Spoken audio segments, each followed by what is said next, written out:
Donc, j'invite Mme Poisson à venir nous présenter un petit peu l'intelligence artificielle et le panel. Fait que Mme Poisson, si vous voulez venir. Bonjour, ça me fait bien plaisir d'être là aujourd'hui. Je remercie Nicole Saint-Hilaire d'avoir associé les fonds de recherche du Québec à cette importante journée. On avait certainement des ressources pour parler du bonheur chez les femmes, mais je suis associée à ce panel sur l'intelligence artificielle. Je ne suis pas personnellement une spécialiste ni de l'intelligence artificielle, ni de la place des femmes dans les sciences. On a à la table des fonds de recherche une conseillère au fond, conseillère en diversité, et dans la diversité, il y a évidemment le rôle et la place des femmes. Fanny et Eugène, s'il y en a qui veulent la consulter. Mais j'ai ramassé un peu d'éléments sur lesquels on peut réfléchir, je pense, et sur lesquels on travaille au fond.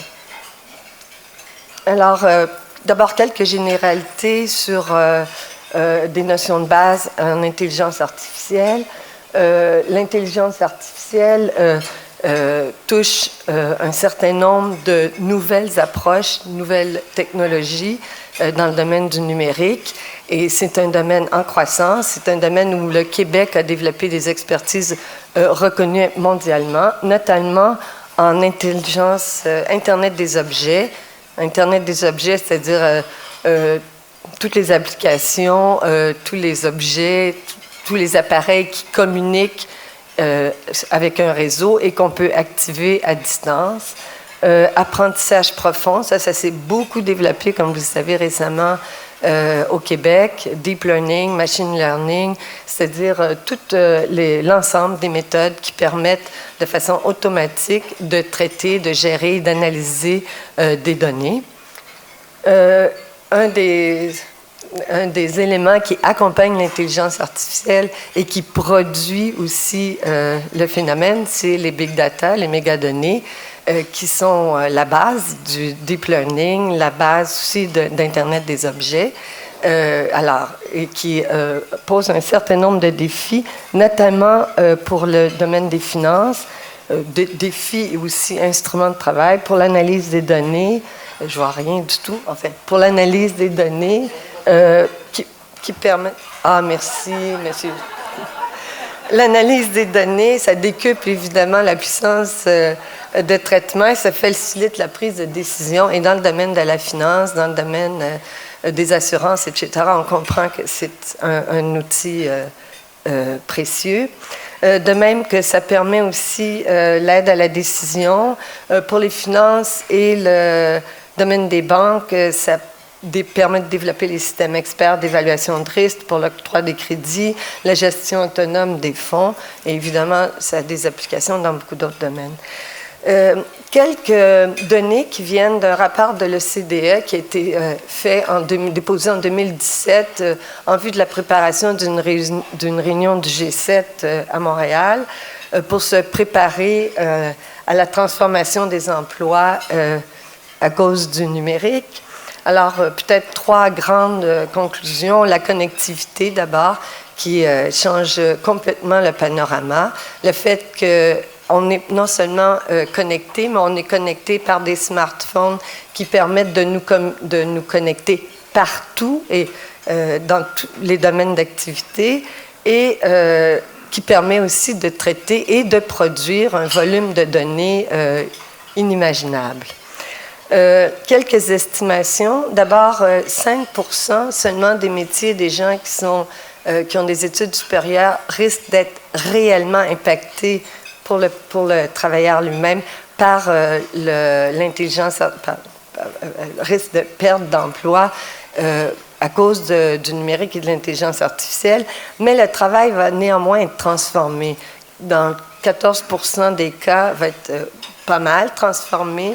30% des cas, ça va toucher beaucoup de monde et la moitié des travailleurs en général vont être touchés. Mais là où ça concerne quand même les directeurs dans le domaine des finances et dans les postes de direction, c'est que les travailleurs de ces entreprises-là, eux, vont être immédiatement et personnellement impactés. Et donc, ça concerne quand même la direction.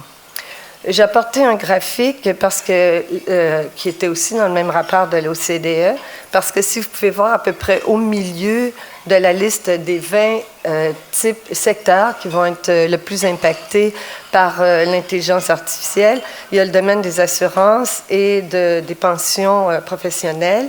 Ce que vous voyez en bleu clair, c'est le nombre d'hommes ou la proportion d'hommes qui vont être touchés. Et en gris, c'est la proportion de femmes qui vont être touchées.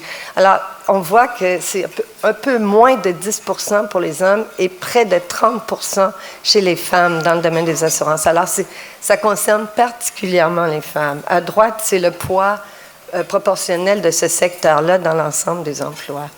Au Fonds de recherche du Québec, au Fonds Société et Culture, pour SC, c'est plus de 200 chercheurs et chercheurs qui travaillent dans le domaine du numérique, pas uniquement de l'intelligence artificielle, mais du numérique. Alors, les impacts sociétaux, les questions éthiques que ça pose, comment ça modifie l'éducation, les compétences à acquérir, comment ça va impacter le milieu du travail. Au Fonds Nature et Technologie, on est 3 fonds, c'est plus de 600 chercheurs, là on le comprend, c'est tout le domaine de l'informatique notamment qui est touché. Et au Fonds Santé, ça touche principalement les grandes infrastructures. Un des groupes que nous finançons au Fonds de recherche travaille à la chaire de recherche sur l'intérêt des jeunes pour les sciences et les technologies. Et ce qu'on peut constater, mais je suis certaine que tout le monde ici est au courant, mais là, c'est, attesté et documenté, c'est que les garçons préfèrent les sciences physiques, la chimie, l'informatique, et les filles s'intéressent davantage aux sciences de la vie, biologie, santé et soins. Mais ce qui est intéressant dans le rapport, c'est que jusqu'en secondaire 3, les filles ont des meilleurs résultats en sciences et en mathématiques, c'est-à-dire des disciplines qui conduiraient naturellement à l'informatique ou à des domaines scientifiques. Et à partir de secondaire 3, elles commencent à se poser la question, fin secondaire 3, est-ce que les métiers rattachés à ces domaines-là m'intéressent réellement? Puis là, elles bifurquent dans d'autres directions. Le rapport est sur Internet. Les femmes et les métiers, on a géré une action concertée qui était financée par le secrétariat à la condition féminine. C'est une action concertée sur les métiers traditionnellement associés à des hommes et occupés par des femmes, et quel est comment se comporte la courbe à la fois de rentrée dans ces métiers-là et surtout de persistance dans ces métiers-là. C'est Sophie Brière qui dirigeait cette équipe-là. Je ne sais pas si elle est dans la salle. Je sais qu'elle était sur le programme, mais je ne sais pas si elle est là. Alors, elles ont principalement étudié 6 secteurs, dont celui des finances, mais des sciences en génie, santé, droit, sécurité publique, la gestion des institutions collégiales et sécurité au travail, santé. Au Canada, elles ont documenté qu'au Canada, un peu plus de 50% des femmes occupent des postes de direction dans le secteur des finances. Et c'est dans ces 50%-là, c'est beaucoup des femmes qui travaillent dans le secteur public, beaucoup moins dans le secteur privé. Mais 20% seulement de femmes sont dans l'industrie des technologies. Et dans la technologie, c'est 12% qui sont dans le secteur de l'intelligence artificielle.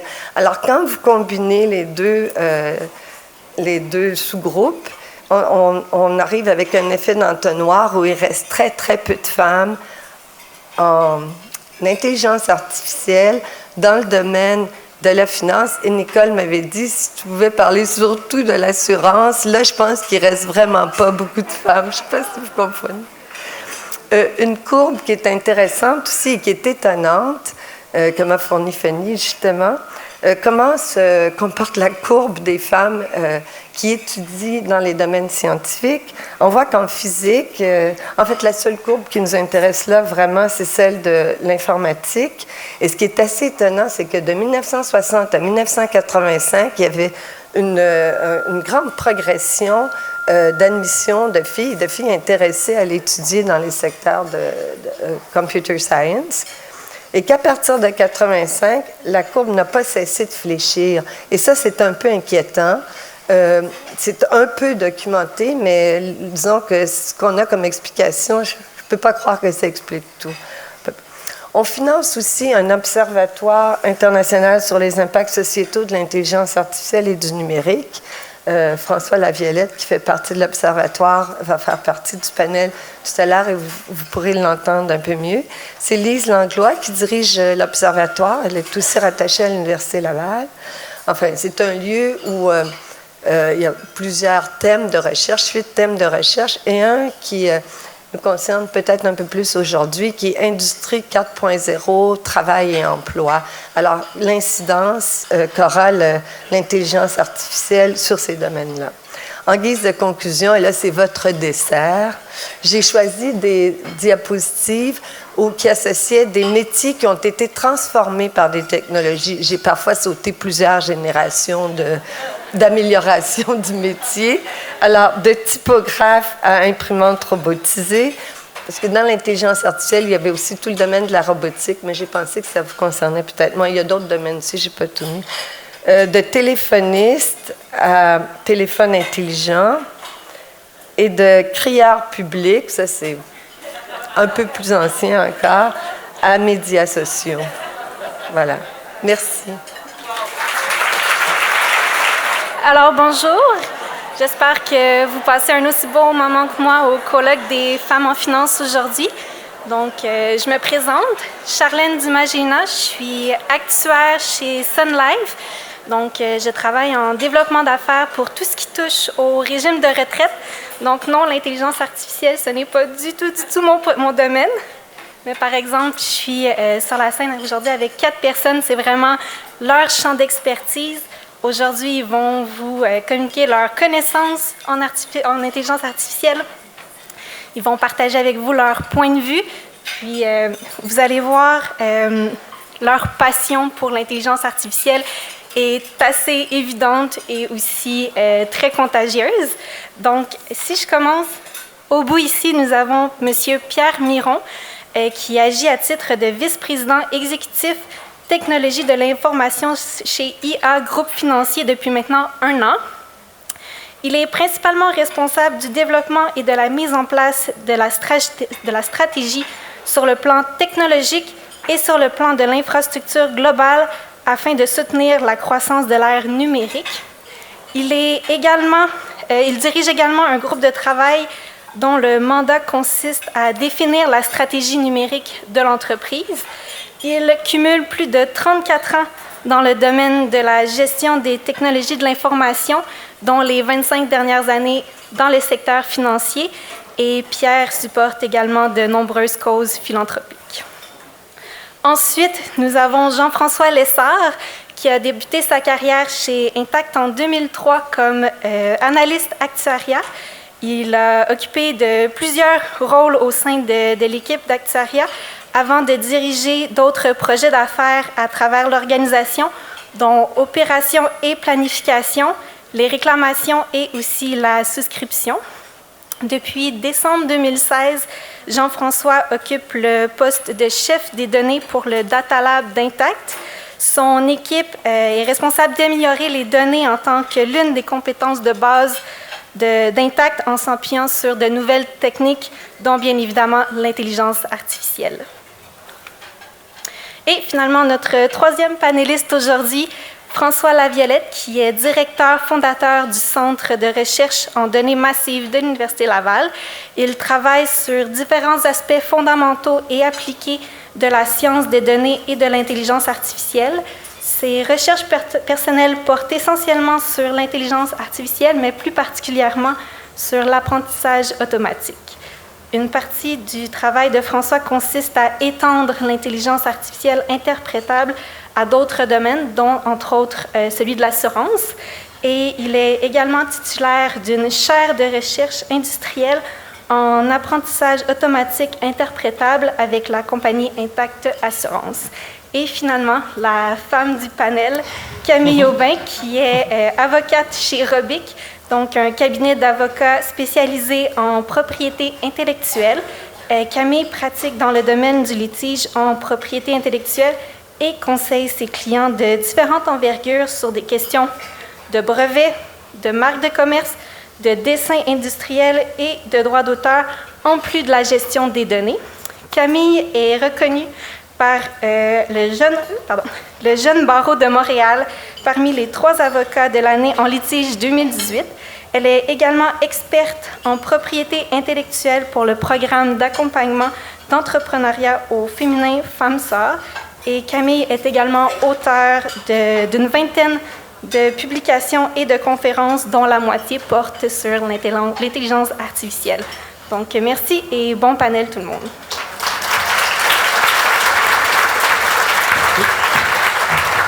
Merci beaucoup, Charlène. Donc, on vous accueille aujourd'hui pour parler principalement ce midi d'intelligence artificielle. On va couvrir 3 grands pans dans notre dîner-conférence. Premièrement, l'intelligence artificielle à Québec, dans la ville de Québec. Ensuite, l'intelligence artificielle avec des exemples concrets en finance et en assurance. Et finalement, la place des femmes, évidemment, pour être de concert avec le colloque d'aujourd'hui, dans le secteur de l'intelligence artificielle. Avant d'entrer vraiment dans le cœur du sujet, j'ai quelques statistiques pour vous pour réaliser non seulement l'ampleur des opportunités, mais aussi l'ampleur du potentiel qu'il y a au niveau de la gestion des données et de l'intelligence artificielle. Donc, juste dans les dernières années, c'est plus de 2,5 quintillions d'octets de données qui sont créés par jour. Et on dit, en 2016, on avait déjà 90% des données mondiales qui avaient été créées au cours des 2 dernières années. Donc, dans les 3 dernières années, on peut facilement imaginer que ce chiffre-là a augmenté de façon potentiellement exponentielle. Et qu'est-ce que ça représente, ces données-là en tant que telles? On voit qu'on a eu une certaine répartition par McKinsey du temps d'entreprise qui est alloué à la collecte et à l'analyse de données. Et dans ce temps-là, on a la première industrie qui est au top, c'est vraiment les finances et l'assurance, qui est des industries où on a 50% du temps qui est alloué à la collecte de données et l'analyse de données. Donc, qui dit beaucoup de données, dit aussi beaucoup d'opportunités au niveau de l'intelligence artificielle. Quand on gère ces données-là, on peut pouvoir les analyser, les compiler plus rapidement. On va développer et innover au niveau de l'intelligence artificielle. Et si on regarde dans les dernières années, il y a une compilation qui a été faite par certains professeurs du HEC de Cyrano et de la Polytechnique en regardant 50 000 brevets qui ont été déposés et 30 000 articles scientifiques les dernières années. Et on voit la croissance de mentions, soit d'intelligence artificielle ou de machine learning, d'apprentissage machine, dans ces publications-là. On voit la courbe qui est assez impressionnante et qui ne laisse absolument aucun doute sur la quantité d'innovation qu'il y a dans le domaine. Donc, j'ai avec moi mes 3 panélistes aujourd'hui pour couvrir le sujet. Et évidemment, dans notre salle ici, on a des gens qui sont hyper spécialisés en intelligence artificielle et on a des gens aussi pour qui c'est un début, dans les premières années où ils entendent parler d'intelligence artificielle. Donc, pour qu'on remette tout le monde à niveau, qu'on mette la table pour la discussion, François, pourrais-tu nous expliquer, quand on entend le terme intelligence artificielle, qui est un terme très, très large, un terme parapluie même, qu'est-ce qu'on entend comme principaux domaines de recherche ou d'application? Okay. Bon, dans un premier temps, qu'est-ce que l'intelligence artificielle? C'est un terme relativement flou qui représente tout effort que l'humanité a fait depuis le début des temps pour donner une apparence de raisonnement intelligent à des machines. Puis si on peut remonter à la Pascaline, qui était une machine qui faisait des calculs de calculatrice qui a été inventée par Pascal, c'était un effort dans cette direction-là. Okay? L'intelligence artificielle a un sous-ensemble relativement petit par rapport à tout ce qui est en train de s'essayer. C'est ce qu'on appelle l'apprentissage automatique. L'apprentissage automatique, plus exactement en anglais, c'est machine learning, pour ceux que ça dit quelque chose. C'est une sous-branche donc de l'intelligence artificielle qui essaie d'apprendre à partir d'exemples. Je simplifie, là, mais c'est ça l'idée. Donc, on veut apprendre, par exemple, à une machine à reconnaître une histoire qu'il y a dans des images. Qu'est-ce qu'on va faire? On va lui donner des millions d'images dans lesquelles il y a des humains qui vont avoir décrit qu'est-ce qui se passe dans chacune des images. Puis, à force de faire apprendre ces exemples-là à la machine avec certaines techniques particulières, que je ne veux pas du tout discuter ici aujourd'hui, la machine finit par apprendre d'une certaine façon à comprendre quelle est la tâche qu'on attend d'elle. Évidemment, ça prend 1 million d'images, ou à peu près 14 millions en fait, que ça a pris pour qu'on comprenne vraiment bien comment gérer les images. Puis après ça, si on veut recommencer dans un domaine un peu connexe, bien, il faut souvent recommencer à zéro. Okay? Donc, l'intelligence artificielle, c'est extrêmement puissant, mais en même temps, c'est un enfant. Okay? On lui apprend à faire une tâche. Puis ensuite, une fois qu'il l'a maîtrisé, on va réapprendre, on va refaire un autre data pour faire apprendre une deuxième tâche. Et donc, c'est cet aspect-là de l'intelligence artificielle, puis plus particulièrement une famille d'algorithmes d'apprentissage automatique qu'on appelle l'apprentissage profond, le deep learning, qui a explosé depuis les années 2000, qui nous a permis de faire des avancées spectaculaires sur comment on est capable d'interpréter ce qui n'est pas interprétable par une machine. Okay? Une image, c'est une matrice de pixels. Okay? Si vous donnez une image à une machine, la machine, elle voit une matrice de pixels. Elle ne voit pas l'histoire qu'il y a dans la machine. Donc, il faut qu'on apprenne à la machine à transformer cette image-là en faisant ressortir des concepts de plus haut niveau. Par exemple, est-ce qu'il y a des êtres humains dans l'image? Qu'est-ce qu'il y a en arrière-plan? Des choses comme ça. Mais ça, du point de vue d'une matrice de pixels, c'est vraiment pas facile. Okay? Et donc, les techniques d'apprentissage profond, ce qu'ils ont réussi à faire, c'est donc de prendre la matrice de pixels puis de changer la représentation dans la mémoire de l'ordinateur à une représentation de plus haut niveau, dans laquelle il est plus facile pour la machine d'interpréter ce qui se passe. Ça s'est passé pour les images, ça s'est passé aussi pour les textes. Maintenant, de plus en plus, on est capable de faire, entre guillemets, comprendre l'essence d'un texte qui est écrit en français. Pour une machine, un texte en français, c'est une séquence de mots. Ça n'a pas d'autre signification. Donc, comment on fait pour penser que ce texte-là parle positivement de tel concept, aborde tel aspect, est important, par exemple, en jurisprudence, pour telle cause, cette partie-là de tel jugement qui a passé il y a 30 ans serait très pertinent. Comment on fait pour apprendre à la machine à, entre guillemets, interagir de façon intelligente avec des données qui ne sont pas faites pour elle? C'est ça, en fait, actuellement, la grosse partie du développement de l'intelligence artificielle. Puis, tu as raison, François. Si on tombait dans toutes les façons de l'apprendre, je pense qu'on aurait besoin de beaucoup plus que 70 minutes. Donc, les trois, vous êtes très impliqués au niveau de l'intelligence artificielle ici à Québec. On voit que c'est une évolution, un domaine qui se développe partout à travers le monde. Comment Québec en particulier, la ville de Québec, peut tirer son épingle du jeu dans le secteur de l'intelligence artificielle? Je pense. Bien, en partant, Québec, c'est une ville où il y a beaucoup de compagnies des services financiers. En partant, c'est énormément de potentiel. Je pense que dans les compagnies financières comme chez Intact puis ailleurs, on est un peu overwhelmed en bon français. On est dépassé par la quantité de potentiel qui est générée par l'intelligence artificielle. Puis ce qu'on a avec l'Université Laval, c'est une université qui est tissée peut-être un peu plus serrée que dans d'autres milieux, qui nous permet d'avoir plus d'interdisciplinarité aussi. On peut penser à beaucoup de cas où on travaille en intelligence artificielle, puis on ne va pas juste faire des modèles sur un domaine précis. Mais par exemple, on va combiner plusieurs domaines, comme la géomatique va souvent être combinée quand on va faire nos tarifications par territoire dans une compagnie d'assurance. Il y a plusieurs autres exemples comme ça où est-ce qu'on va mettre plusieurs domaines ensemble. Puis Québec, ce que Québec amène en grande partie, c'est cette complémentarité-là, puis cette collégialité-là qui nous permet d'aller encore plus loin dans ce qu'on est capable d'accomplir en intelligence artificielle. Peut-être en complément à ce que dit Jean-François, je ne sais pas si on m'entend bien, oui. Non. Est-ce que c'est mieux? Oui? D'accord. Quand on regarde la ville de Québec comme telle, il y a deux pôles majeurs qui se démarquent. Évidemment, le milieu de l'assurance et le milieu gouvernemental.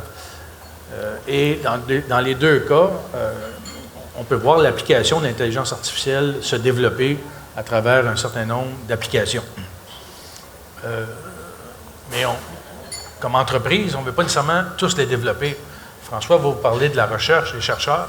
Moi, j'aimerais vous parler des trouveurs, dans le sens qu'on a besoin d'aide à développer dans l'industrie locale des entreprises, des entrepreneurs, pour développer des solutions qu'on peut appeler de l'insurtech dans le monde fintech.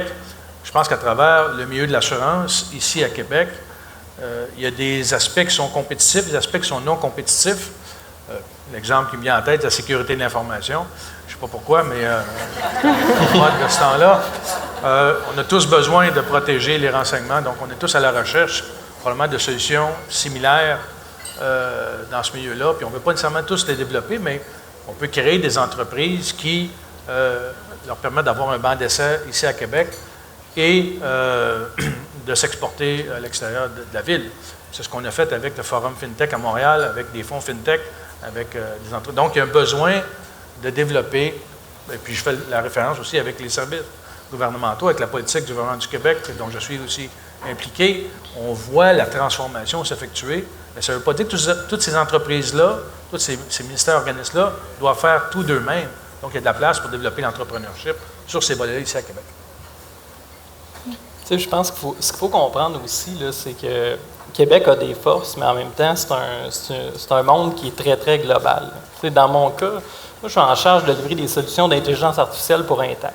J'ai des postes ouverts en permanence à Québec, à Toronto, à Montréal, puis j'engage les meilleurs, peu importe où est-ce qu'ils sont. Fait que, aussi, on n'est pas dans une réflexion, puis c'est vrai pour toutes les compagnies, on est dans un thinking où ce qu'on veut, c'est les meilleurs. Peu importe ils viennent d'où, puis on n'a pas de quota pour Québec ou ailleurs. Fait que la barre pour Québec est aussi haute qu'elle est pour les autres villes.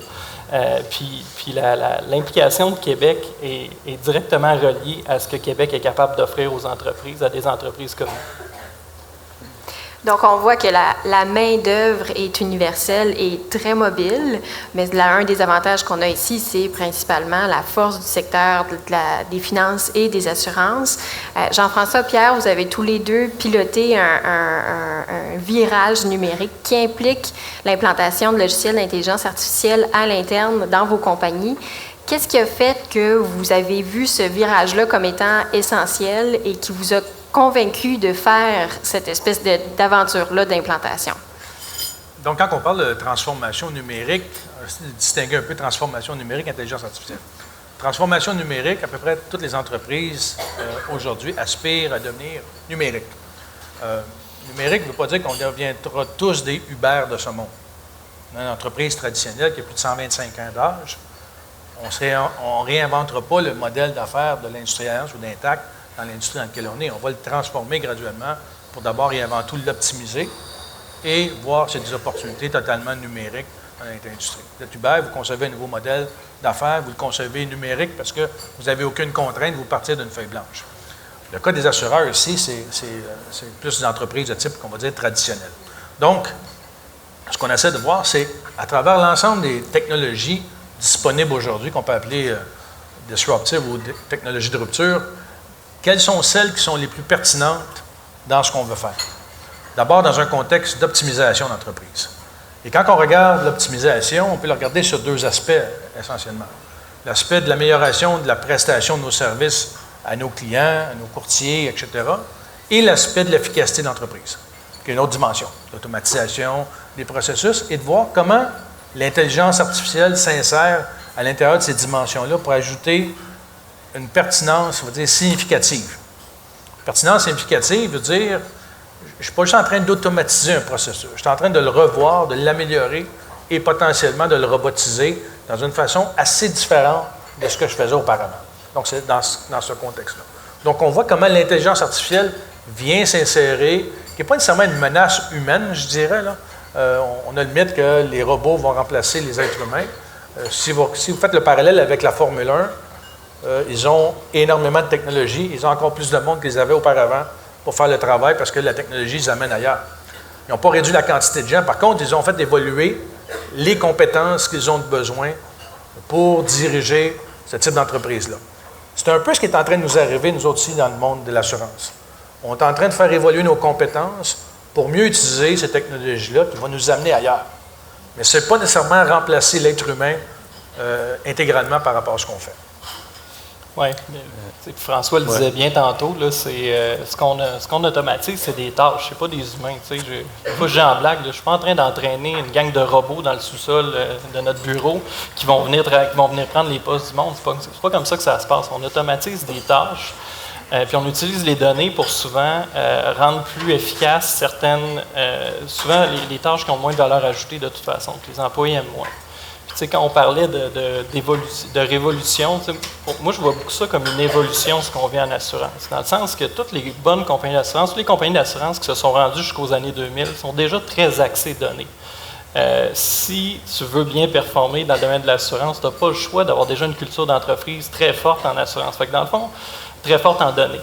Fait que dans le fond, tout ce qu'on fait, c'est accélérer. Je pense que là, on sent qu'on a énormément de pression pour accélérer notre utilisation des données.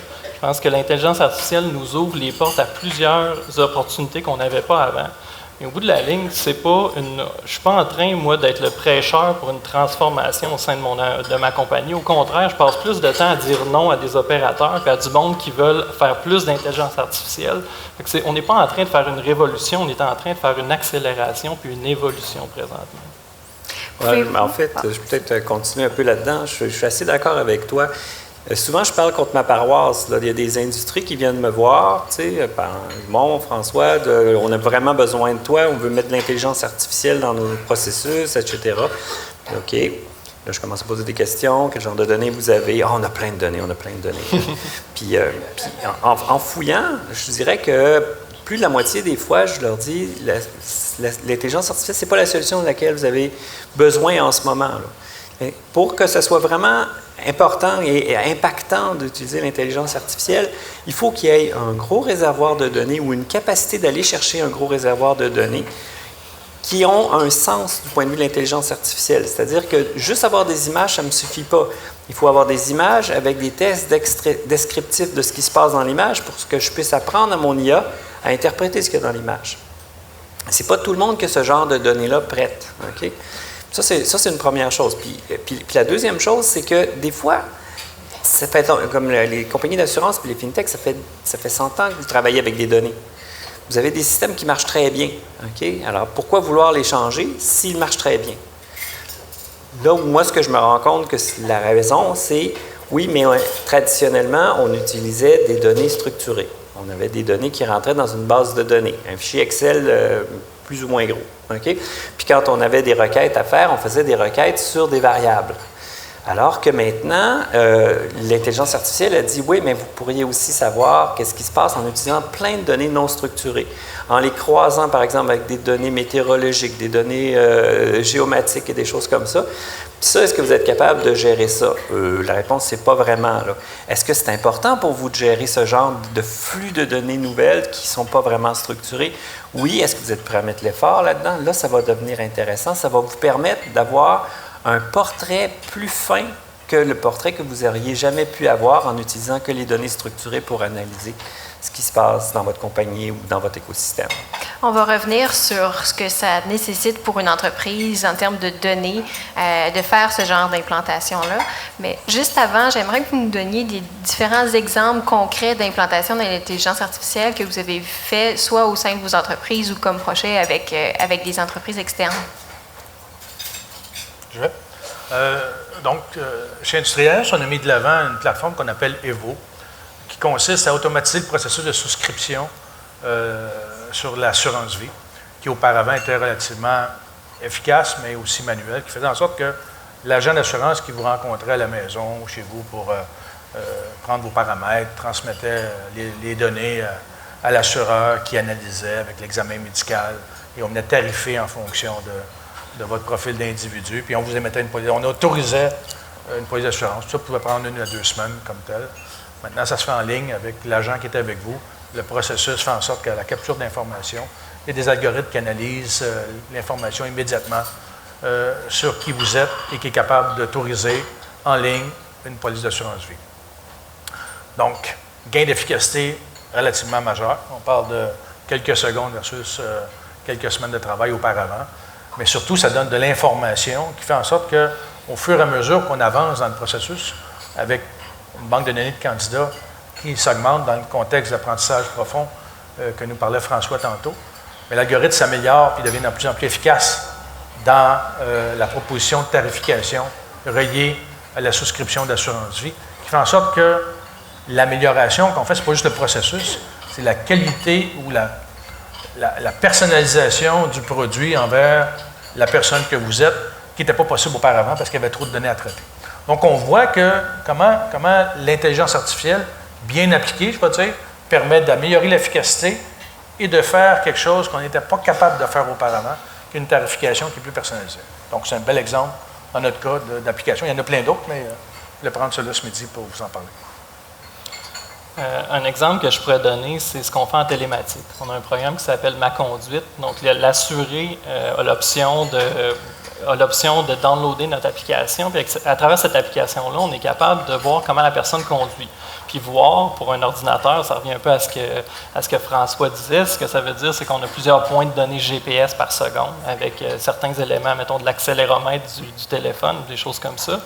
Puis, il faut analyser ces données-là. Ces données-là, c'est plusieurs térabytes, sinon pétabytes de données. C'est extrêmement complexe dans un monde traditionnel. Être capable de dire au client, tu as bien conduit dans la dernière fois que tu as pris ta voiture ou tu as mal conduit, pourquoi tu as bien ou tu as mal conduit, quels événements font en sorte qu'on pense que tu devrais avoir un plus gros rabais, un moins gros rabais. Toutes ces choses-là sont analysées par en arrière par des algorithmes d'intelligence artificielle qui sont développés par mes équipes. Ça, c'est un exemple où non seulement on parle d'intelligence artificielle, mais on parle aussi du big data.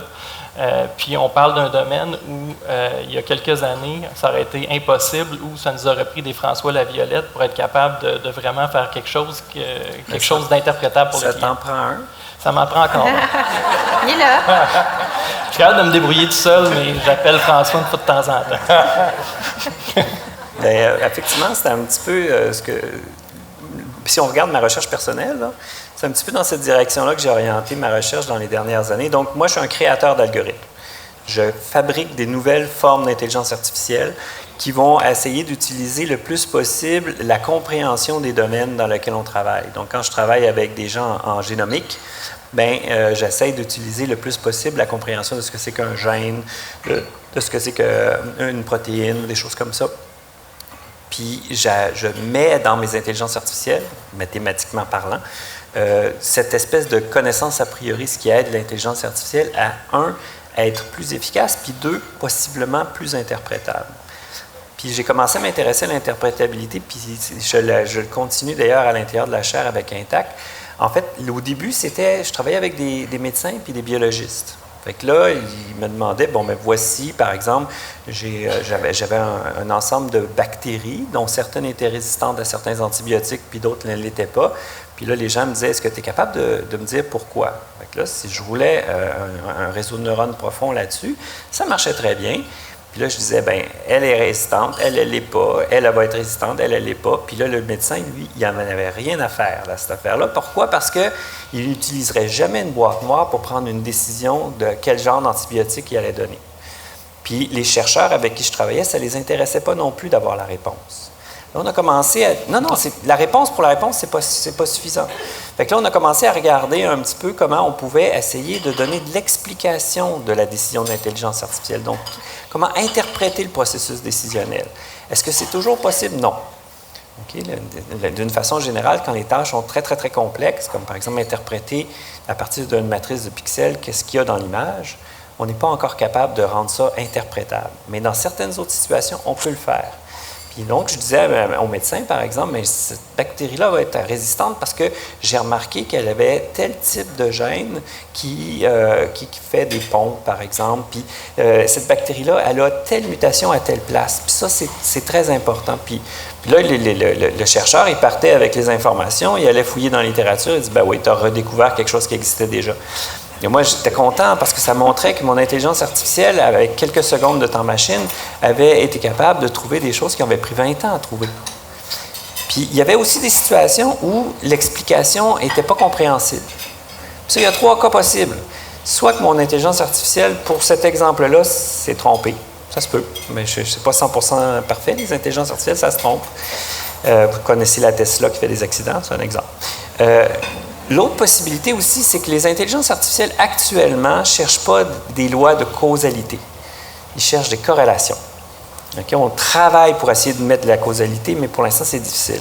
Et donc, il est possible que ce qu'a trouvé mon intelligence artificielle en disant « telle mutation est importante », essentiellement, c'est que cette mutation-là est extrêmement corrélée à une autre information qu'il y avait sur le gène, puis c'est pour ça que j'arrivais à prédire.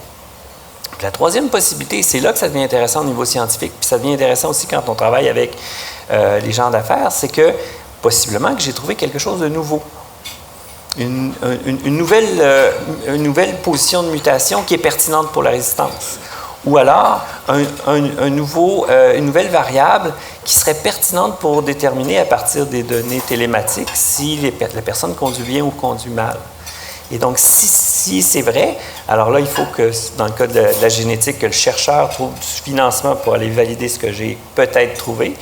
Puis dans le cas d'une compagnie d'assurance, qu'il demande à ses actuaires de valider si l'information que mon IA a trouvée, si elle était vraiment pertinente pour avoir une meilleure évaluation du comportement du chauffeur. Puis ça, c'est une situation d'ailleurs où, éthiquement, je trouve que c'est le fun. Okay? Parce qu'il faut faire un petit peu attention à l'intelligence artificielle. Hein? Il y a des problèmes d'éthique. Vous savez que je suis membre de l'Observatoire sur l'IA responsable. Donc, il faut faire un petit peu attention à comment on fait l'intelligence artificielle parce qu'on est capable de rentrer dans les chambres à coucher quasiment. Là. Si vous avez entendu parler des reconnaissances de visage qui se font en Chine où dès que vous faites sur la rue une infraction, c'est automatiquement enlevé de votre crédit citoyen. Là. Ça c'est vraiment pas bon. Là, OK? Puis il faut faire attention dans des compagnies qui sont basées sur la confiance, comme les compagnies d'assurance puis les compagnies financières. Il faut faire attention de ne pas transgresser une certaine ligne. Okay? Puis, entre autres, si on regarde les données télématiques, qu'est-ce que ça fait? Bien, traditionnellement, un jeune qui conduisait une voiture sport, dont la peinture était rouge, etc., payait beaucoup plus cher. Pourquoi? Parce qu'ils n'étaient pas capables vraiment d'évaluer directement la qualité du conducteur. Les données télématiques, ça donne quelque chose de nouveau maintenant. C'est qu'on est capable d'évaluer la qualité du conducteur. Enfin, on travaille à l'évaluer le plus correctement possible. Okay? Et donc, ça, c'est une situation où l'intelligence artificielle fait du win-win. On est capable de mieux comprendre comment la segmentation du risque se ferait en fonction de la vraie valeur qui nous intéresse, c'est-à-dire la qualité du conducteur, et non pas en fonction de trucs indirects. Donc ça, ce sont les projets sur lesquels ils travaillent, dont ils peuvent nous parler. Mais il n'y a pas de doute qu'il y en a probablement plusieurs autres aussi. Mais je leur ai dit que je ne les forcerais pas à tout divulguer ça devant 400 personnes. François, Intact et l'Université Laval ont développé 2 chaires de recherche en intelligence artificielle dans le domaine des données massives, intelligence artificielle et l'assurance. Tu es le dirigeant de la chaire de recherche industrielle CRSNG Intact sur l'apprentissage automatique en assurance. Peux-tu nous parler des projets qui sont soit en cours en ce moment ou envisagés avec la chaire de recherche? Okay. L'ensemble du projet que nous avons avec Intact, ça représente donc une chaire de recherche sur l'intelligence artificielle interprétable, celle dont on parle. Il y a également une chaire de leadership en enseignement dont le titulaire, c'est le professeur Marie-Pierre Côté, qui a été engagé spécifiquement en actuariat pour développer l'aspect plus big data et intelligence artificielle dans les cursus des cours. Ça faisait partie de ça. Et ensuite, on a un projet collaboratif aussi. C'est-à-dire qu'avec Intact, il y a 9 chercheurs, plus moi, qui travaillons sur différents projets d'intelligence artificielle pour aider justement Intact à faire le virage. Et puis, ça représente, juste pour vous donner une petite idée, sur 5 ans, 37 étudiants gradués vont travailler sur un projet ou un autre du projet d'Intact. Donc, c'est vraiment un effort majeur. Je pense qu'Intact veut vraiment devenir un leader, puis il se rendait compte que malheureusement, il n'y a pas assez de personnel en intelligence artificielle sur le marché, mais également, on ne sait pas comment bien faire le virage de la bonne utilisation des données. Et donc, à ce niveau-là, moi, personnellement, je trouvais que c'était des projets de recherche qui m'intéressaient. Puis je pense qu'Intact y trouve également son compte. Mais ça, c'est à Jean-François de le dire. Dans un panel, je vais dire que oui. Oui, t'as pas vraiment le choix. Juste pour peut-être clarifier quelque chose, là, on n'utilise pas la couleur de l'auto en assurance. C'est pas vrai, cette affaire-là. Il faut régler ça une fois pour toutes. Puis au niveau des projets qu'on fait, là, on peut... ce qu'on fait comme assureur, c'est qu'on commence par sélectionner qui on va assurer puis à quel prix. Intelligence artificielle. Après ça, on va servir le client. Il va nous appeler. On va vouloir automatiser la relation avec lui. On va vouloir leverager nos plateformes numériques. Encore là, on peut mettre des modèles d'intelligence artificielle qui aident le client à faire ça. Le client va avoir des sinistres. On va regarder, on va essayer d'analyser qui a de la fraude, qui n'en a pas. On va encore une fois essayer de donner le meilleur service possible, le diriger vers les meilleurs garages possibles, vers les meilleurs entrepreneurs possibles. Modèle d'intelligence artificielle, je peux vous donner des exemples, plusieurs exemples à travers ça. Après ça, on veut mesurer la satisfaction des clients. Là aussi, on peut faire des modèles d'intelligence artificielle. Puis je vous dirais, à travers 37 étudiants, là, on couvre tout ce que j'ai dit là. Tu sais, dans le fond, c'est pas les idées qui manquent. On voit qu'il y a énormément de potentiel et on a probablement des gens dans la salle qui envisagent d'implanter des solutions d'intelligence artificielle dans leurs entreprises, que ce soit en assurance ou dans d'autres domaines. Si on prend un pas de recul pour voir un peu au niveau de la gestion globale, comment recommandez-vous de cibler des éléments au sein de l'entreprise dans lesquels on pourrait implanter de l'intelligence artificielle? Je pense qu'il faut ramener ça aux dimensions d'affaires d'abord et avant tout, parce que la technologie est au service des affaires. En anglais, on dit « business drive technology ». Donc, comment on discute avec les affaires de l'amélioration, je veux dire significative, parce que lorsqu'on parle d'intelligence artificielle, on fait des améliorations significatives sur nos processus. Donc il faut être capable d'identifier avec les gens d'affaires, puis avec une certaine forme d'ouverture ou d'éducation en disant qu'est-ce que la technologie offre, et comment je pourrais m'en servir adéquatement pour respecter un peu les principes d'éthique que faisait référence tantôt François, et identifier des opportunités d'affaires. Donc ça, c'est le premier travail à faire dans l'entreprise, et il existe des approches pour essayer de définir ça. En ce qui nous concerne, on travaille sur ce qu'on a appelé définir notre ambition numérique. Comment on se projette dans les 3 prochaines années chez Industrie Alliance à travers cette ambition-là, puis on a déjà identifié quelques aspects à travers les 2 composantes que je vous ai parlé tantôt, c'est-à-dire l'amélioration de l'expérience client et l'amélioration de notre efficacité. Donc ça, c'est un volet. Le deuxième volet, c'est que quand on parle d'intelligence artificielle, l'essence, le fuel, l'essence pour faire ça, ça s'appelle des données. Ça nous prend une stratégie de données d'entreprise. On a souvent parlé de données structurées, données non structurées, les images, etc. Mais à la base, si vous n'avez pas une stratégie de données, il ne faut juste pas y penser parce que vous n'y arriverez pas. Il faut mettre en place une structure qui fait en sorte qu'on comprend nos données, on sait que la qualité elle est là, puis on est capable de s'alimenter adéquatement. Si on parle d'intelligence artificielle aujourd'hui, c'est que, à travers, moi, ça fait quelques années que je fais ce métier-là, on a vu une progression fulgurante de technologie. L'amélioration des performances en technologie nous permet aujourd'hui de penser que c'est magique d'une certaine façon. Il n'y a pas de magie en intelligence artificielle. La puissance des ordinateurs aujourd'hui nous permet de traiter de plus en plus rapidement l'information et de l'information massive. Donc, ces 2 composantes-là, données et puissance de traitement, nous permettent d'envisager des choses qu'on ne pouvait pas envisager auparavant. L'exemple que je peux vous donner, les autos qui se conduisent de façon autonome, s'ils prennent trop de temps à reconnaître l'image qui est devant eux et ils ne peuvent pas freiner à temps, on s'entend qu'il va y avoir un problème. Il n'y a pas de magie de ce côté-là. Il y a tout l'algorithme que François parlait tantôt sur la reconnaissance de l'image des pixels et l'association avec l'objet qui est devant lui, mais aussi la décision que l'auto doit prendre, est-ce que je dois freiner, accélérer, etc., en fonction des distances minimales que je dois avoir, etc. Tout ça, ça se passe en une fraction de seconde, et c'est grâce à la puissance de traitement qu'on peut envisager ça. Si vous faites le parallèle maintenant dans votre entreprise, tantôt je vous parlais de processus de souscription, on peut envisager l'analyse qu'un humain faisait auparavant en un temps record grâce à des algorithmes et à des données de cette manière-là. Et c'est dans ce contexte-là, qu'on peut envisager des initiatives qui s'instaurent dans une stratégie globale d'entreprise à travers cette ambition numérique-là que je viens de vous décrire. Donc, on a une stratégie globale, mais on vise des projets qui sont beaucoup plus pointus. Des projets qui sont très porteurs et plus souvent qu'autrement, de plus en plus spécifiques. Ce que vous ne regardez pas de révolutionner. Comme je vous dis, l'Industrie Alliance ne deviendra pas l'Uber de l'assurance demain matin. C'est impossible. On est qui on est pour respecter qui on est à travers la tradition, la culture, etc. Mais la technologie nous permet de considérer des choses qu'on ne pouvait pas considérer avant et de s'en servir adéquatement. C'est un peu l'esprit dans lequel on aborde, nous, ce virage numérique-là. Ouais. Moi, je pense que c'est ça, la stratégie des petits pas, puis s'assurer que les données sont là. Je pense que c'est vraiment les 2 points essentiels. Je ne sais pas si vous avez, dans vos compagnies, passé la mentalité du big data où là, les gens des TI vous demandaient, il faut absolument qu'on achète un cluster Hadoop. Puis là, vous achetez un cluster Hadoop qui coûtait des millions de dollars, puis il est encore dans la cave parce qu'il n'a pas vraiment été utilisé. C'est arrivé à plusieurs compagnies, plusieurs villes aussi. C'était pas une bonne idée, c'était de dire on va mettre la solution avant de savoir que la solution est intéressante.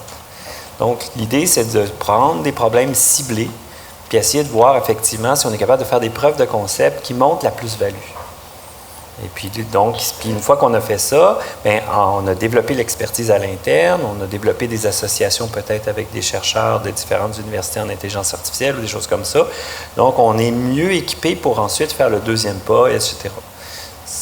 Moi, je suis vraiment partisan de la stratégie des petits pas dans cette direction-là. Ouais. Tu sais, puis on se parle d'un panel sur l'intelligence artificielle, là, mais je vous dirais, là, ce qui est le plus dur dans ma job, dans le job de mes employés, c'est pas de faire de l'intelligence artificielle.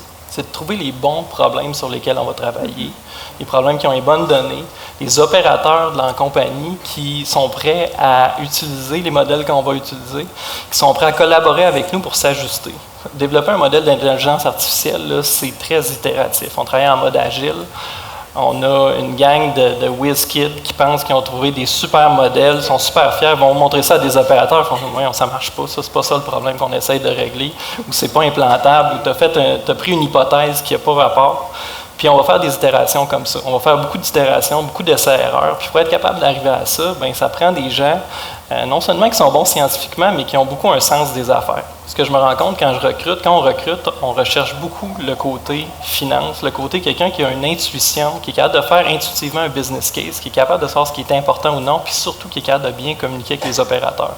Fait que les scientifiques de données, c'est surtout des bons communicateurs. C'est ça, c'est des bons mathématiciens aussi, mais c'est des bons communicateurs. Puis c'est du monde qui vont aller s'asseoir avec les opérateurs, avec le monde qui ont besoin de se faire aider, puis qui vont leur parler, puis qui vont échanger avec eux. Puis à travers cet échange-là, c'est comme ça qu'on identifie les bons use cases. Puis après ça, bien, on remonte ça plus haut avec les premiers vice-présidents. On va prioriser les meilleurs business cases, mais c'est un processus qui est très organique, puis qui est très itératif aussi. C'est le seul moyen de réussir. Je pense qu'il y a énormément de compagnies, nous incluant, qui ont créé des modèles d'intelligence artificielle vraiment beaux, là, vraiment, vraiment beaux, mais qui sont sur une tablette. Puis ça coûte cher pas mal pour une compagnie. Tantôt, je faisais référence au pool de talent en complément à ce que Jean-François vient de dire. Ce qu'on recherche comme expertise, c'est de la combinaison d'expertise entre actuaires, mathématiques, finances, technologie. Si on a tout ça dans la tête d'une personne, on va être capable de développer parce qu'on part de la question d'affaires jusqu'à la solution technologique avec l'ensemble des composantes qu'il y a derrière. C'est un grand défi parce qu'on fait évoluer chacune de ces professions-là, mais en même temps, c'est là qu'amène la richesse de la question et de la réponse en même temps. Oui, ça, la transdisciplinarité, c'est quelque chose qui est, ça fait depuis les années 60, je pense qu'on en parle, mais avec l'arrivée des données massives, c'est devenu presque un incontournable. Tous les projets de recherche que je dirige ont une équipe très, très, très, très transdisciplinaire. Comme disait Jean-François, il y a des gens qui sont spécialisés en géomatique, donc en tout ce qui s'appelle positionnement géographique, des choses comme ça. On a des actuaires, si on est avec des compagnies d'assurance, parce que je ne savais pas, moi, c'était quoi, par exemple, la segmentation du risque ou les choses comme ça. On a besoin d'avoir les gens qui ont la connaissance du domaine là-dedans. On a besoin d'avoir des gens qui sont spécialistes aussi en reconnaissance de la langue naturelle, en images, etc. Puis bien sûr, on a besoin de quelqu'un en intelligence artificielle qui va essayer de prendre toutes ces données-là puis essayer d'en faire un tout cohérent. Mais les données sont vraiment, les données appartiennent à des domaines. Et si quelqu'un en IA comme moi, qui ne connaît rien à ce domaine-là, se fait dire, ben let's go, trouve-nous une solution, ça ne marchera pas. Ben, je peux essayer des algorithmes large bande, comme à peu près n'importe qui peut essayer de le faire, mais pour bien être capable de trouver une bonne solution, j'ai besoin de parler avec les experts du domaine qui m'indiquent qu'est-ce qui est important, qu'est-ce qui sont les lois qui gouvernent un petit peu en arrière de ces données-là. Donc, c'est vraiment un travail d'une équipe multidisciplinaire pour que ça fonctionne bien, selon moi.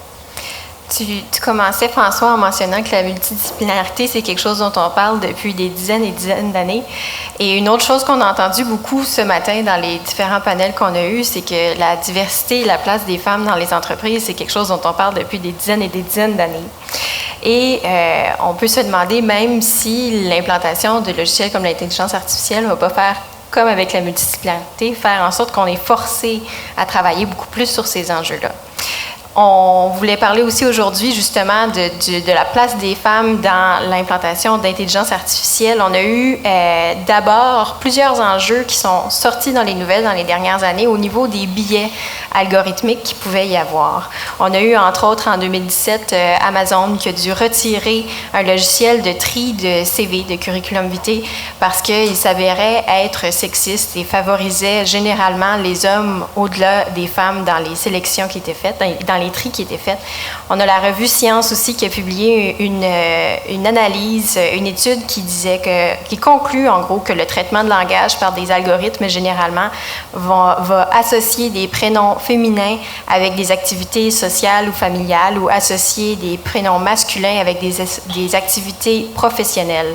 Donc on peut voir que la dynamique homme-femme peut avoir des très gros impacts au niveau des algorithmes et au niveau des résultats qui sont générés par ces algorithmes-là.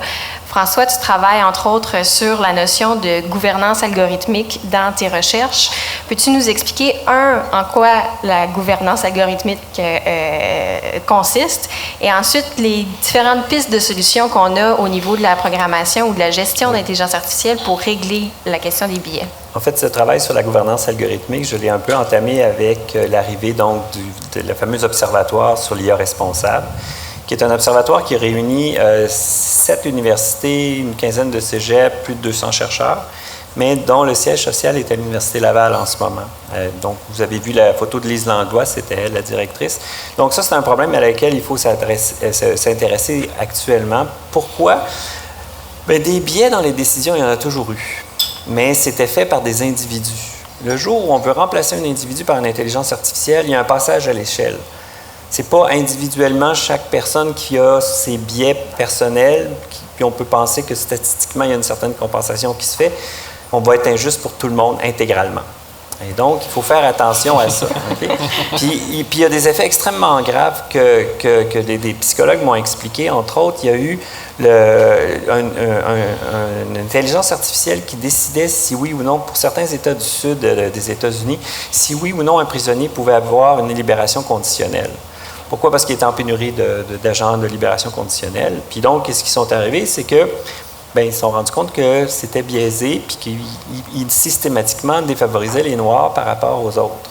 Fait que ça, c'est terrible dans un premier temps, mais c'est doublement terrible parce que les sociologues, ce qu'ils ont montré, c'est que comme il restait plus longtemps en prison, la capacité de réhabilitation diminuait en conséquence.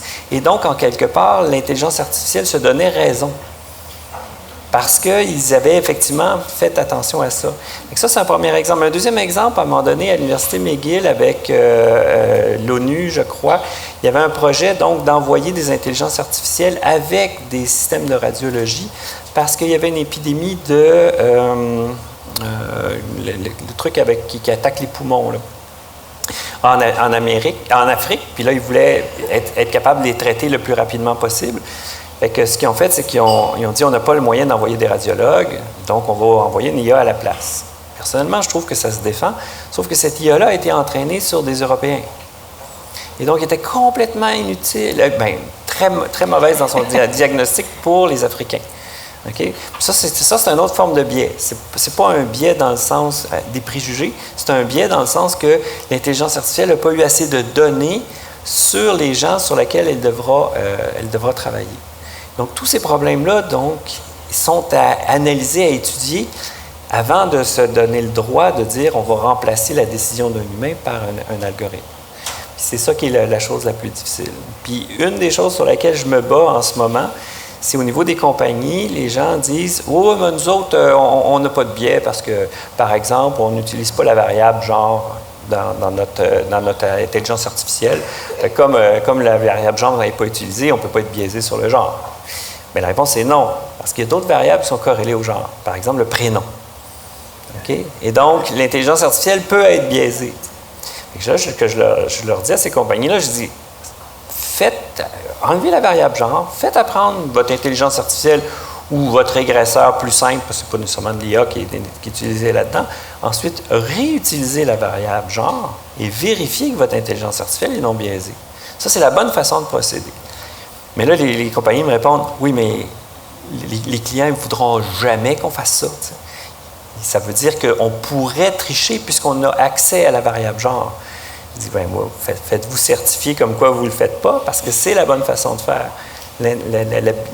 L'absence de biais par aveuglement, c'est quelque chose qu'il faut combattre en ce moment. Et c'est souvent, malheureusement, comme ça que les intelligences artificielles dans les décisions s'avèrent a posteriori avec des biais, parce qu'on ne les a pas vérifiés a priori. Et donc, on est capable de le faire. Au final, la meilleure façon de détecter un biais ou de le prévenir, c'est de le cibler spécifiquement puis de tester l'algorithme avec cette notion-là. C'est-à-dire qu'on ne pourra pas enlever tous les biais. Ça, c'est clair, ça ne sera pas possible, mais on va se donner certaines variables sur lesquelles on voudra que l'intelligence artificielle ne soit pas biaisée. Okay, par exemple, la variable genre, la variable communauté ethnique, la variable communauté religion, des choses comme ça. On se donne un certain nombre de variables sur lesquelles on veut être éthique. Puis ensuite, bien, à ce moment-là, on s'assure que l'intelligence artificielle qui a appris notre algorithme de prédiction, bien, il est éthique, il est non biaisé par rapport à cette variable-là. Évidemment, puis il y a plusieurs définitions de biais, mais je ne veux pas rentrer là-dedans. Pierre, Jean-François, vous avez donné des exemples d'implantations que vous avez fait jusqu'à maintenant et on voit qu'on est, par exemple, quand on automatise le processus de souscription, on est encore dans un domaine très séparé de, par exemple, décider de la libération conditionnelle d'un humain ou de médecine qui est appliquée sur les humains. Donc, on n'a pas nécessairement en ce moment la même variable humaine directe. Envisagez-vous qu'à court terme, ça puisse devenir par contre une variable qui est à considérer pour les projets que vous avez au niveau de l'intelligence artificielle? Bien, je pense qu'on s'en rapproche déjà. Là. Une des choses qu'on fait, c'est offrir une prime d'assurance à nos clients. Fait que, je pense qu'on a toujours été conscient de ça. C'est comme je disais tantôt, il ne faut pas penser qu'on s'est réveillé un matin en faisant de l'intelligence artificielle. Avant ça, on faisait des GLM, on faisait de l'analytique avancée aussi, on faisait face aux mêmes choses. Un exemple qu'on a eu il y a quelques années, c'est on utilisait les données de Statistique Canada pour essayer de mieux tarifer par territoire, donner des meilleurs taux par territoire. Puis on utilisait la base de données de Statistique Canada jusqu'à temps qu'on se rende compte que, avant d'aller en production, inquiétez-vous pas, mais qu'on se rende compte qu'une des variables qui était très prédictive, c'était le pourcentage d'immigrants de première génération dans le quartier. Fait que de toute évidence, ce n'est pas une variable qu'on a le goût d'utiliser, mais ces risques-là, ils existent, puis ils ont toujours existé pour nous. Puis je pense qu'une des façons, beaucoup de gérer ça, c'est de s'assurer qu'il y a des humains, il y a des pères d'yeux qui regardent ça aussi. On n'est pas dans une ère encore où est-ce qu'on a des modèles qui roulent tout seuls, sans aucune supervision et sans aucune validation d'humains dans le lot. Fait que je pense que ça aussi, c'est une façon de s'assurer qu'on fait les bonnes choses. En addition, conscient ou non, on utilise des paramètres depuis des années, soit en intelligence artificielle ou pas, qui sont d'une certaine façon des biais. Exemple, la longévité, votre âge de mortalité.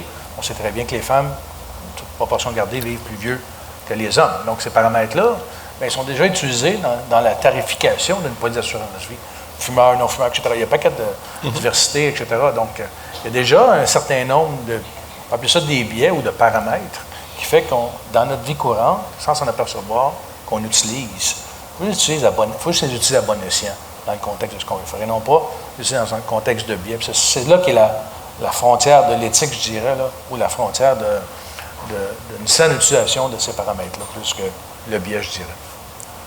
On a touché le sujet de la main-d'œuvre, mais on va y aller un peu plus en détail. Si on peut remettre les diapositives qu'on avait, je ne sais pas si c'est possible. Sinon, je peux vous donner les statistiques qu'on avait. OK.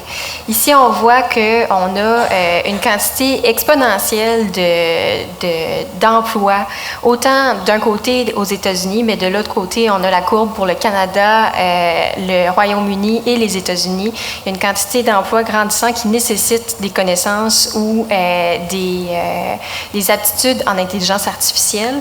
On a aussi déjà abordé le fait qu'on a un gros problème au niveau de la quantité de main-d'œuvre dans ce domaine-là. On a eu aussi une statistique un peu plus tôt que vous avez entendu qu'on a environ 12% des chercheurs en intelligence artificielle dans le monde seulement qui sont des femmes.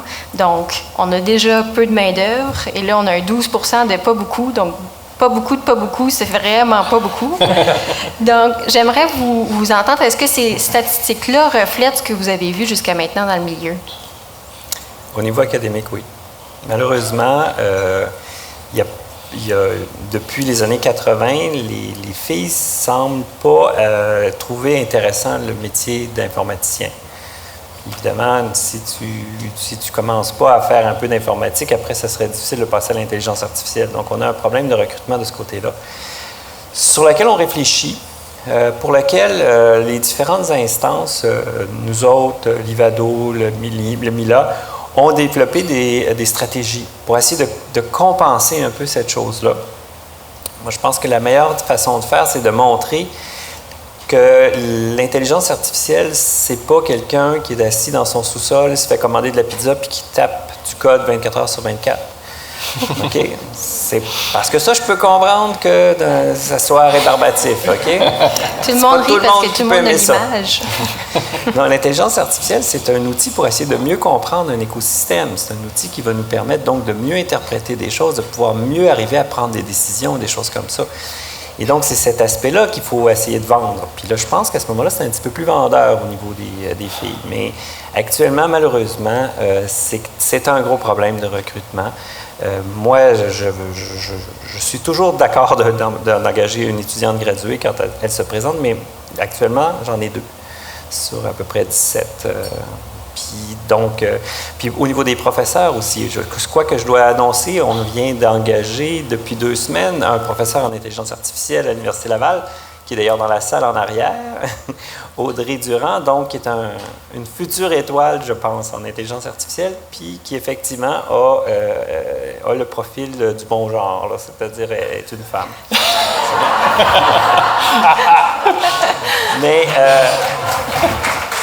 Mais il reste qu'on a encore beaucoup de travail à faire de ce côté-là. Je ne pense pas qu'il y ait, dans le cas de l'IA, un blocage au niveau systémique. Comme on peut peut-être penser des fois que c'est difficile pour une femme de se faire élire dans un conseil d'administration, etc. Il y a tellement de manque de jobs en intelligence artificielle que tout le monde va rentrer, il n'y a pas de problème. Donc, ce n'est pas vraiment un problème systémique, c'est un problème on n'est pas capable de recruter. Est-ce que vous avez le même genre de proportion en entreprise aussi? Oui, tout à fait. Si je peux me permettre, juste faire un postulat par rapport à ce que vous me disiez. Il a été démontré depuis très longtemps que quand vous avez des équipes de développement avec la diversité des genres, vous améliorez les algorithmes que vous produisez de cette manière-là. Compte tenu des angles de regard, les regards sont différents et cette diversité-là fait en sorte que l'algorithme qui va sortir des équipes de développement va être supérieur, plus robuste, plus performant que si juste fait par un genre ou un autre. Donc, en partant de cette idée-là, on travaille depuis des années à intéresser le genre féminin à la profession des technologies.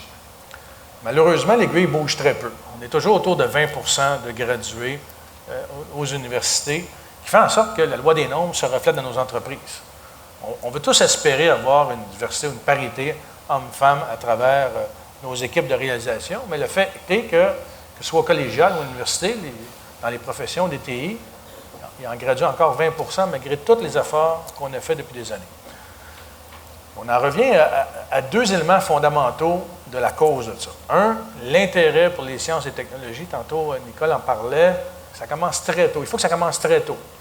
À l'élémentaire, au secondaire, maximum, parce qu'après ça, les choix sont faits et les chemins se déroulent. Si on ne fait pas ça, on n'y arrivera pas. 2, il faut enlever la perception, François parlait de la perception du geek. Le métier ou les métiers de la technologie sont assez variés. On parle de la gestion de projet, qu'on parle d'analyse, développement, etc. Il y a toutes sortes de professions dans cette industrie-là. Vous pouvez le parallèle avec la construction. Les métiers de la construction sont variés.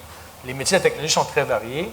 Et je pense qu'il faut aller démystifier auprès des gens pour leur permettre de penser qu'ils ne seront pas pognés dans leur bureau pendant 12 heures par jour, mais qu'ils peuvent concilier leur vie professionnelle avec leur vie familiale pour avoir une brillante carrière tout en espérant avoir une vie personnelle intéressante là-dedans. Mais je vous dirais que ça commence très tôt. Si on veut changer l'aiguille, il faut intéresser les gens. Et on a certainement une mission d'éducation et de démystification à faire, mais moi, ça fait des années que je m'intéresse à la chose.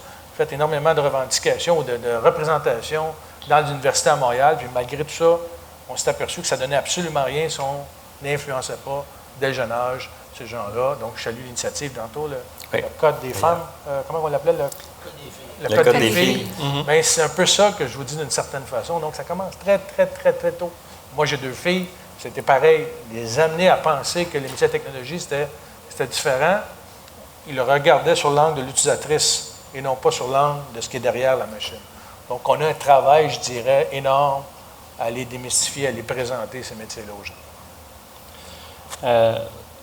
Je ne pourrais pas être plus d'accord avec toi, Pierre, puis François. De notre côté, on est peut-être un petit peu au-dessus de 20% en IA, fait qu'on est un peu au-dessus du 12%. Je pense que du côté de la recherche, les pourcentages sont encore plus bas. Dans l'application, ça intéresse un petit peu plus les filles, mais c'est clairement un enjeu pour nous aussi, pour toutes les raisons que Pierre a dit. On veut des équipes performantes, on veut des équipes heureuses, puis ça fait partie de la recette. Je pense aussi qu'une erreur qu'on fait en tant que société, c'est peut-être un petit peu fort, mais même en tant qu'entreprise comme Intact, souvent, quand je vais parler des jobs qu'il y a chez Intact, je vais parler de notre meilleure performance financière que la compétition, qu'on a une équipe d'experts, puis de superstars, puis c'est très masculin comme façon de parler de ça. Puis on a beaucoup de tendance à parler comme ça. Alors que notre job en assurance, là, c'est de remettre les gens sur pied. Ils ont des accidents, ils ont des problèmes, ils capotent, puis on les aide. C'est ça qu'on fait. Puis quand tu parles comme ça, au lieu de parler de rockstar, puis de modèle, puis de surperformance financière, je pense que tu réussis beaucoup plus à attirer les femmes. Fait que même dans notre discours, dans notre façon de parler aux filles, quand on est dans des événements carrière, on essaye de s'ajuster, d'avoir un langage qui est plus balancé, qui attire plus les filles. Puis ça va aussi à travers même nos descriptions de poste. Souvent, en tant que quelqu'un qui veut travailler chez Intact,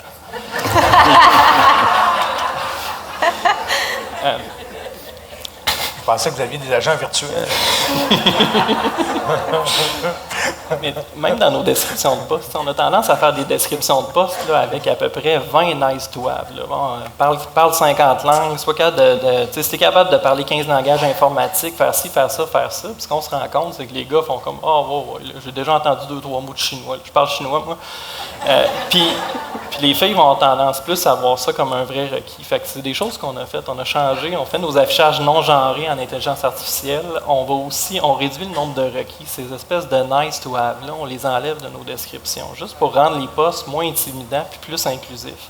Puis ce qu'on essaie de faire aussi, c'est ce que je disais tantôt, c'est démystifier le fait que c'est pas juste faire des algorithmes dans le sous-sol. On en fait des algorithmes, mais c'est surtout de trouver la bonne solution au bon problème puis de communiquer. Puis ça, une équipe diversifiée est beaucoup meilleure à faire ça qu'une équipe de gars qui pensent tout pareil. Mais je suis allé en Californie cet été pour mes vacances, puis j'ai donc visité le musée de l'informatique à la vallée du Silicon. Et c'était très impressionnant de voir que, entre autres, c'était un peu dû au fait que c'est né durant la Deuxième Guerre mondiale, mais les premiers ordinateurs, les hommes étaient les ingénieurs qui connectaient les fils puis mettaient les ampoules, parce qu'à l'époque, ça marchait à la lampe. Là. Mais c'était les femmes qui faisaient le code, qui faisaient le design de l'algorithme. Puis un des premiers langages de programmation, COBOL, c'est une femme, c'est Grace Hopper qui l'a fait. Donc, à cette époque-là, les femmes avaient le haut du pavé pour tout ce qui est programmation, pour tout ce qui est informatique, en fait. Puis tout d'un coup, ça a disparu. Fait que travaillons pour que ça revienne. Donc, ce serait certaines solutions à ce genre de problème-là au niveau de la dynamique et de la répartition. Ce serait, de changer et d'adapter le discours, mais aussi une solution d'éducation et le plus tôt possible. Absolument. Donc, on a un 5 minutes qui nous reste et on peut le prendre pour prendre certaines questions du public pour nos panélistes. On en a une en arrière, là. On a parlé un peu de tout le rôle de l'éducation qui a joué un peu sur les jeunes femmes. Je suis un ancien enseignant. Ancien enseignant parce que c'est ça. Il y a un rôle. OK. Il y a un rôle, d'après moi, que les compagnies devront jouer dans l'éducation, compte tenu de ce qui se passe. Je peux voir que les compagnies s'inscrivent, puis je fais le message un peu à tout le monde ici. On parle de vouloir intéresser les jeunes filles, c'est possible de le faire. beaucoup d'entreprises le font. Est-ce que vous voyez vraiment rentrer dans les écoles primaires et secondaires pour offrir des programmes, pour offrir des bourses? J'ai vu que ça motivait vraiment les élèves qui étaient performantes. C'est ça que vous voulez aller chercher. Des bourses qui peuvent être targetées aux filles sans qu'on déclare que ça soit sexiste. C'est parfaitement viable. Des programmes qui soient de rentrée, mais un programme stable. J'ai vu beaucoup de programmes instables qui durent une année, qui ont l'air sans queue ni tête, mais je pense qu'ici, il y a une collectivité, il y a un désir, il y a quelque chose qui peut être fait pour faire un programme stable, pour intéresser, que ce soit en partenariat. J'aimerais avoir votre opinion sur est-ce que ça a été exploré? Juste, si vous me permettez, mettre quelques chiffres en perspective pour vous présenter un peu l'industrie. En technologie au Québec, c'est à peu près de l'ordre de 225 000 personnes. C'est un des secteurs qui croît le plus rapidement et continue à croître plus rapidement que, de façon générale, le PIB du Québec. Pourquoi? Parce que, bon, la demande, elle est forte. On développe des pôles, exemple, le pôle d'intelligence artificielle au Québec, à Montréal notamment, avec Ivado et compagnie, se développe de façon internationale. Et Montréal, avec Québec et l'ensemble des maisons d'enseignement, les universités, en se mettant ensemble, on a ici, au Québec, une force en développement de compétences qui est extraordinaire. Et j'ai eu l'occasion de faire un peu le tour de grandes villes en Amérique du Nord et dans certains pays d'Europe. Je peux vous dire qu'on n'a pas honte d'avoir le contexte académique qu'on a ici. Donc, il faut le mettre en valeur, il faut le promouvoir. Et lorsqu'on regarde le Québec sur l'échiquier d'Amérique du Nord, et là, je fais mon parallèle avec mon ancienne vie en Amérique du Nord, à la Caisse des dépôts, c'est-à-dire, lorsqu'on fait ce parallèle-là, le Québec est une des provinces les mieux placées en matière, pas juste de l'académie, mais en matière de coût de la vie, quand on se compare à l'ensemble du territoire d'Amérique du Nord. On est potentiellement l'endroit auquel le rapport coût de la vie, éducation est le plus élevé, quand on le regarde comme ça. Et si on veut continuer à se développer de cette manière-là, ça prend quelques ingrédients. L'ingrédient académique, on l'a déjà, mais l'ingrédient influence doit venir des entreprises, mais doit venir également de nous tous comme parents, également d'intéresser nos enfants à ces métiers-là aussi. Les entreprises peuvent faire la place par des programmes, par du financement de programmes, dans l'aide, dans des formations spécifiques, dans l'influence, mais le parent a un rôle à jouer en démontrant à leurs enfants que cette traque-là peut être intéressante pour elle ou pour lui. Donc, il y a pour moi cette combinaison des deux avec, quand je regarde dans le temps, là, ce qu'on a réussi à faire, il y a encore du développement à faire, mais si on réunit les acteurs là-dedans, on va continuer à produire ce développement-là qui est cher à la province de Québec, qui n'est pas juste une entreprise ici, mais qu'on peut s'exporter aussi, parce que à partir du moment où on développe une solution dans le fintech, dans l'insurtech, dans l'intelligence artificielle, il n'y en a pas vraiment de frontières à l'exportation. Il n'y en a pas. Je peux vous dire, là, par expérience, il n'y en a pas. C'est à nous à être un peu plus entrepreneurs également et à avoir du financement plus facile pour aider les entrepreneurs à se développer et avoir une roue qui continue à rouler dans cet égard-là. Donc, je souscris au point que vous soulevez, mais juste les entreprises ne m'apparaissent pas suffisant comme tel. Et le parallèle que je peux vous faire, j'étais en Israël il y a 2 ans pour regarder leur expertise en sécurité de l'information. Et Israël, bassin de population comparable au Québec, 8 millions de population, on est à peu près 8 millions au Québec, sans égard à la religion, le seul pays non musulman à l'intérieur d'une région principalement musulmane, et ensuite doit se développer économiquement parlant. Et les acteurs du milieu, c'est-à-dire les maisons d'enseignement, les entrepreneurs, les entreprises, le financement, tous ces acteurs-là sont réunis ensemble pour permettre le développement économique de ça. Ils ont fait un pôle de développement technologique absolument merveilleux sur différents aspects, dont notamment la sécurité de l'information. Selon moi, c'est une combinaison d'ingrédients qui va nous permettre d'atteindre l'objectif qu'on vient de parler. Pierre, ça va être notre mot de la fin et je pense que ça conclut très bien le panel qu'on a eu aujourd'hui. Avant de terminer, un gros merci à l'organisation d'aujourd'hui, entre autres Clément Roberge, Nicole Saint-Hilaire et Charlène Dumas-Gélina qui étaient en charge du panel de ce midi et qui a fait un travail incroyable au niveau de la logistique. Donc Pierre, Jean-François, François, merci beaucoup. Merci.